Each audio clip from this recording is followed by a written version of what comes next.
Assalamualaikum warahmatullahi wabarakatuh. Salam sejahtera bagi kita semua. Shalom, Om Swastiastu, Namo Buddhaya, salam kebajikan. Kami, kelompok 3, kali ini akan memaparkan hasil analisis diskusi kami terkait disintegrasi kasus pengungsi Rohingya di Aceh. Saya Dwi Afida Tunisa. Perkenalkan, namaku Rifa Uliaf Karina. Perkenalkan, nama saya Cahya Ninggia Ramadhani. Nama saya Vika Septi Wulandari. Saya Alifi Aisyah Hadini. Masalah pengungsi dan imigran di Indonesia merupakan fenomena yang tidak asing lagi dan menyita perhatian publik karena berpotensi terjadinya konflik dengan masyarakat lokal. Pada umumnya, konflik dapat muncul karena adanya perbedaan pikiran, ide, perkataan, dan tindakan. Kemungkinan adanya konflik antar etnis Rohingya yang bermigrasi ke masyarakat Indonesia yang berpotensi konflik atas masalah ideologi, agama, sosial, hukum, ekonomi, regional, maupun fanatisme kedaerahan. Pada tahun 2015, ratusan pengungsi Rohingya datang menggunakan kapal melalui perairan di wilayah Aceh. Pada awalnya, TNI setuju untuk memberikan bantuan, pangan, dan minum, namun menolak kapal pengungsi tersebut untuk menepi di daratan Indonesia. Pada tahun 2020 dikatakan bahwa pada awalnya hal tersebut pun diabaikan oleh masyarakat Aceh dan meminta agar kapal yang membawa para pengungsi Rohingya tersebut diturunkan agar dibantu.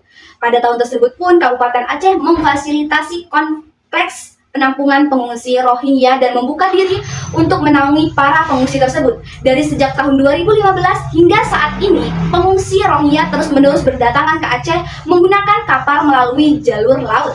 Berdasarkan data yang diperoleh dari UNCHR per 10 Desember 2023, sejak pertengahan November 2023 lalu telah tercatat total pengungsi Rohingya yang mendarat ke Aceh sebanyak 1.543 orang. Pada tanggal 19 November 2023, sebanyak 490 imigran Rohingya datang secara bersamaan di Birun dan Pidi, Aceh. Berbeda dari sebelumnya, 249 pengungsi diantaranya yang tiba di Birun ditolak oleh warga setempat. Menurut Detik News mengatakan bahwa penolakan yang dilakukan oleh warga Aceh merupakan akibat dari pengalaman buruk yang dialami oleh warga Aceh dengan pengungsi Rohingya selama mereka tinggal di situ. Sebelumnya, warga Biren juga sempat menolak pengungsi Rohingya karena tidak ada tempat penampungan. Namun, kerasnya penolakan tersebut berawal dari perilaku pengungsi Rohingya yang membuang bantuan warga ke laut. Ketika rombongan yang terdiri dari 249 orang itu tiba di Desa Pulau Pinang, Nusa Dua, Biren, Aceh, masyarakat menolak imigran turun ke daratan. Meskipun begitu, masyarakat tetap memberikan sejumlah bantuan kepada mereka.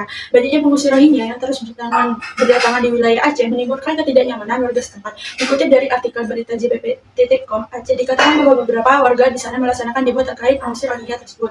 Mereka merasa terancam, merasa jumlah pengungsi sudah sangat membludak. Beberapa warga Aceh juga setuju terhadap penolakan pengungsi Rohingya untuk diberi akses maupun untuk turun ke daratan. Integrasi sosial mengacu pada proses di mana kelompok-kelompok yang berbeda dalam masyarakat bersatu dan beradaptasi satu sama lain. Kasus pada Rohingya di Aceh merupakan contoh dari integrasi sosial. Mengapa? Karena penerimaan oleh masyarakat Aceh sendiri yang menerima secara terbuka pengungsi Rohingya. Yang kedua yaitu mayoritas pengungsi Rohingya merupakan agama Islam, maka itu ada kesamaan budaya.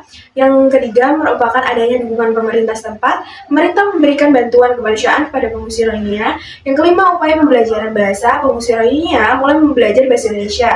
Yang keenam, keterlibatan dalam kegiatan ekonomi. Pengungsi Rohingya itu terlibat kecil-kecilan pada kegiatan ekonomi di Aceh. Lalu program pendidikan pengungsi Rohingya itu diberikan akses pendidikan dasar di sekolah-sekolah lokal. Integrasi sosial menjadi tantangan karena diperlukan koordinasi antara pemerintah, lembaga internasional, masyarakat lokal untuk menanganinya. Terkait penerimaan pengungsi baik oleh pejabat daerah setempat maupun warga merupakan bentuk integrasi sosial itu sendiri. Warga Aceh awalnya bersama menerima pengungsi dan menyambutnya dengan baik, hingga munculnya konflik-konflik yang memungkinkan pengungsi Rohingya atau warga memiliki dua kubu yang berbeda. Hal ini mengancam kebersamaan integrasi sosial itu sendiri.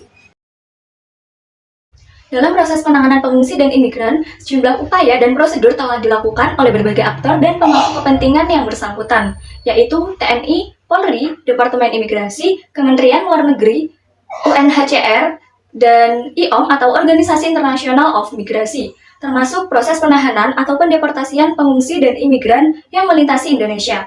Para imigran tersebut kemudian ditempatkan di Rudenim atau Rumah Detensi Imigrasi di bawah pengawasan otoritas imigrasi setempat, sehingga pada proses penentuan status oleh UNHCR dan pada proses akhir setelah penentuan status pengungsi tersebut dipindahkan ke negara ketiga atau dipulangkan ke negara asal mereka.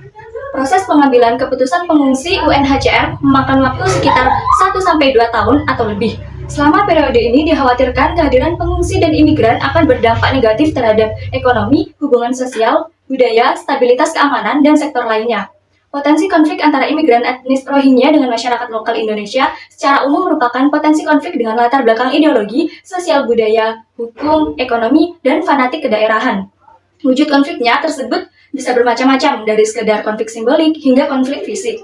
Efeknya pun beragam dari yang ringan hingga yang berat. Adanya konflik dan demo kepada pengungsi Rohingya, terlalu lamanya pengungsi Rohingya di Aceh itu sendiri. Keputusan yang dibuat UNHCR pun tidak dapat mempengaruhi para pengungsi. Banyaknya pengungsi dan periode waktu mereka tinggal menjadi faktor utama penyebab adanya pemberontakan dari warga setempat. Indonesia telah mengambil beberapa langkah untuk pengungsi Rohingya, di antaranya penampungan sementara. Indonesia memberikan penampungan sementara bagi pengungsi Rohingya. Bantuan kemanusiaan. Indonesia memberikan bantuan kemanusiaan kepada pengungsi Rohingya. Upaya diplomatik.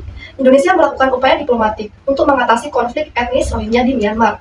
Bali Proses. Indonesia menjadi salah satu co-guide Bali Proses untuk menawarkan mekanisme multilateral dalam penanganan pengungsi Rohingya. Selain itu, beberapa pengungsi lain untuk menangani pengungsi Rohingya diantaranya yaitu repatriasi ke negara asal, mencari negara ketiga yang mampu menampung pengungsi, reintegrasi dengan menerima pengungsi tinggal di Indonesia secara terbuka, menyediakan penampungan terpisah. Dalam menangani pengungsi Rohingya, pemerintah Indonesia harus mempertimbangkan kepentingan sosial. Pemerintah juga harus menetapkan jumlah pengungsi yang ditampung di masa tinggal sementara.